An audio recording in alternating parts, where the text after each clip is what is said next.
Got the new chassis for the Land Rover. Well, not brand new, but she's from South Africa and she's solid.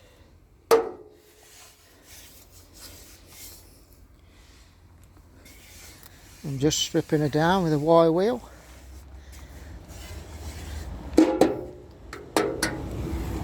Solid as a rock.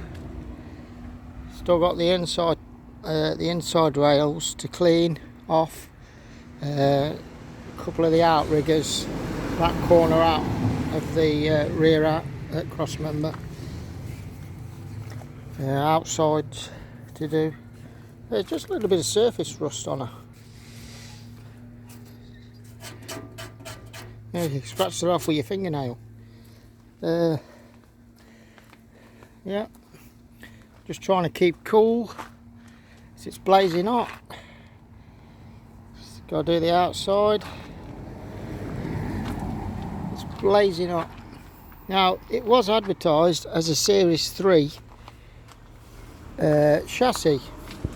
I mean, look at it. It's yeah, it's almost apart from the paint, it's almost out the factory. There's nothing untoward about it. Like I say, it's from South Africa, so it came from a really warm climate. Not a lot of water ingress over the past 60 years or more. 50 odd years or 60 years. Everything's still solid on the rear cross member, that cross member there, gearbox cross member solid, engine, gearbox, bell housing member, everything, front cross member. Just a bit of surface rust around that area there. But as I say, it was advertised as a Series 3, but on further inspection I think they calculated that wrong, because for one, it doesn't have the seatbelt mount brackets here. Should be another 2 brackets here. The cross member is for the gearbox mount is different. It's the straight one and not the curved. But I can only find that style on the 109 long wheelbase. So what this is doing on a 88-inch chassis, I don't know. But if that doesn't work with my Land Rover, because mine's got the it's kind of shaped, you know, same as that engine bell housing one. But if that doesn't work, then I can modify that and cut mine out, because mine's solid, and bolt it in. Also, where these seatbelt brackets are supposed to be, this cross member is different in the way it's welded in. The bottom shape of it is different, plus the fact it raises up on the corners here. Now, whether the side rails are thinner on the older ones to the newer ones, I'm not sure. I've not really investigated that, so I'll tape measure them and we'll see. But it looks here, as in the depth of the chassis here, looks identical. So I don't know why that is raised up, unless it's just a different design, but they all fit anyway. It doesn't really matter what the design's like. They'll all fit, unless you go back to the Series 1, which won't fit. So that's the only thing that I'm dubious about. So yes, I might have to weld some brackets on there for the seatbelt mounts and sort that out. Oh, and there's also an exhaust bracket, hanger bracket, that's supposed to be here. Obviously we've got one there and one there at the rear, so I think that'd be enough anyway. But yet again, that's not a problem. At the end of the day, you can just weld a bracket on there.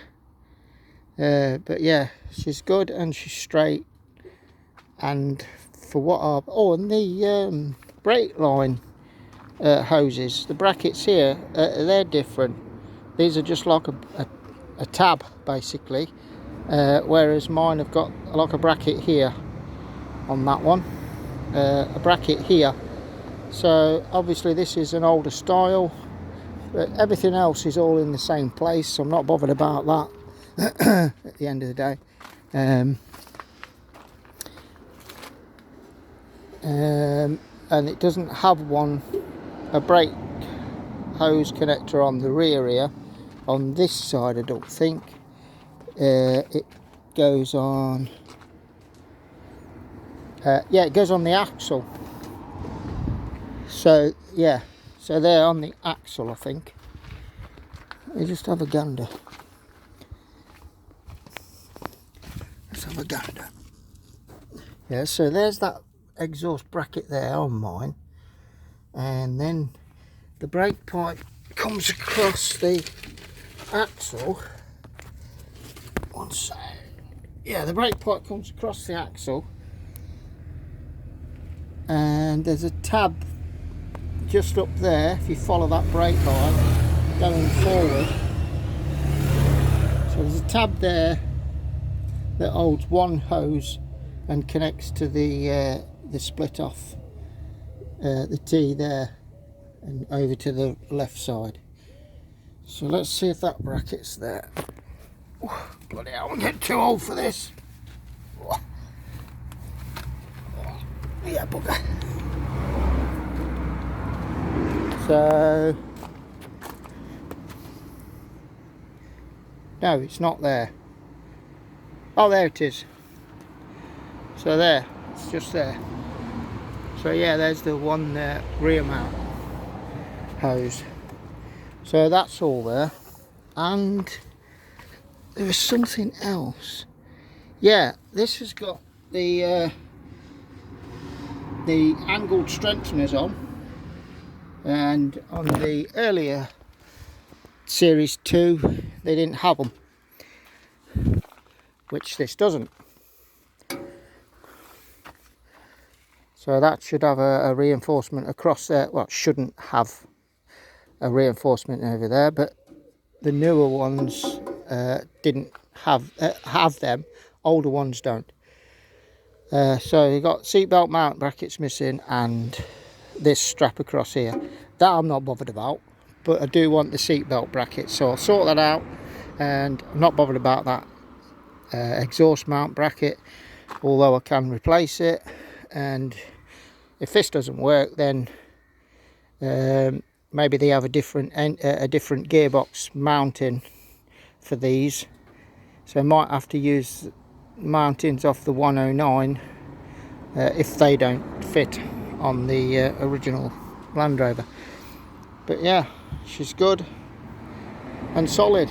But let me know what you think. Don't forget to subscribe, and if you're a Land Rover guru and you can give me a bit more insight into this, and if I'm going to have any problems then let me know. Thanks for watching.